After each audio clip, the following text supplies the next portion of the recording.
இப்போ ஏற்கனவே ஒரு எஸ்ஐடி அமைக்கப்பட்டிருக்கக்கூடிய சூழலில் உச்சநீதிமன்றம் இந்த எஸ்ஐடியை மாற்றி அமைத்த வரலாறுகள் இருக்கிறதா, அதற்கான வாய்ப்பு இருக்குன்னு நினைக்கிறீங்களா?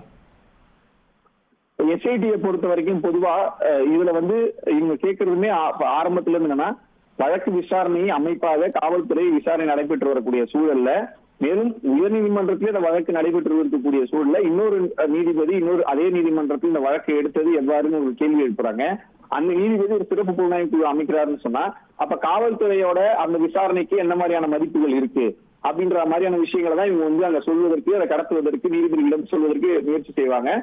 நீங்க சொன்னது போல நீதிமன்றங்கள்ல சிறப்பு புலனாய்வு குழு அமைப்பது என்பது இப்ப இவங்க தாவேக்காக எதிராக அமைக்கப்பட்ட சிறப்பு புலனாய்வு குழு உயர்நீதிமன்றத்தில் அமைக்கப்பட்ட ஒரு ஐபிஎஸ் அதிகாரி அஸ்ராக்காருக்கு தலைமையில் அமைக்கப்பட்ட ஒரு உயர்நீதிமன்ற சிறப்பு புலனாய்வு குழு தான். இந்த மாதிரியான விஷயங்கள்ல பாத்தீங்கன்னு சொன்னா, உச்ச நீதிமன்றம் இப்ப இவங்களுமே சிபிஐ மாற்ற சொல்லி போன வழக்குலதான் உயர்நீதிமன்ற தலைமை நீதிபதி தலைமையில, உயர்நீதிமன்ற ஓய்வு பெற்ற நீதிபதி தலைமையில எங்களுக்கு ஒரு எஸ்ஐடி அமைச்சு கொடுங்கன்னு சொல்லி இப்ப உச்ச நீதிமன்றத்தை கேட்கிறாங்க. இப்ப இவங்களுமே அதுக்கு கீழே இறங்கி வந்திருக்காங்க. சிபிஐ கூறிய வழக்கு இவங்களுமே எனக்கு ஒரு எஸ்ஐடி போட்டு கொடுங்கன்னு சொல்லி கேட்கறாங்க. இப்ப இதுக்கு சிபிஐ கொடுக்க போறாங்களா இல்ல இவங்க கேட்கிற மாதிரி எஸ்ஐடி கொடுக்க போறாங்கன்றதா என்பது குறித்து இப்ப ஒரு கேள்வியா இருக்கு. சிபிஐக்கு வழக்கு மாறுவதற்கான விஷயங்கள் இவங்க இன்னும் ஸ்ட்ராங்கா எவிடன்ஸா என்ன வச்சிருக்காங்க, என்னென்ன இது வாதங்களா வைக்கப்பட்ட விஷயங்கள் எவிடன்ஸா என்னென்ன கொடுத்திருக்காங்க என்பது நமக்கு கோர்ட்டோட அந்த விசாரணை முடிவுல தான் தெரிய வரும்.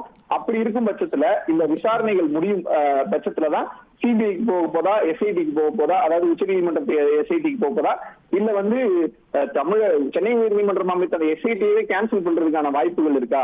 காவல்துறையே தொடங்கட்டும், காவல்துறை தொடர்ந்து நடைபெறட்டும்.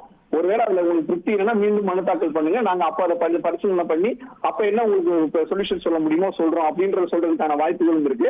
எனவே இந்த 3 ஆங்கிள்லயுமே பாத்தீங்கன்னா உச்ச நீதிமன்றம் இந்த 3 ஆங்கிள் எதெல்லாம் எடுக்கலான்றதுதான் தற்போதைய நிலைமையாக இருக்கு. டார்கெட் இப்போ தமிழ்நாடு அரசு தங்களுடைய வாதங்களை முன்வைக்க தொடங்கிட்டாங்க. உயர்நீதிமன்றத்தில் என்னென்ன வாதங்களை முன் வச்சாங்க? சென்னை உயர்நீதிமன்றத்திலையும் உயர்நீதிமன்ற மதுரை கிளையிலையும் என்னென்ன வாதங்களை முன் வச்சாங்க, அதை நினைவு கூற முடியுமா?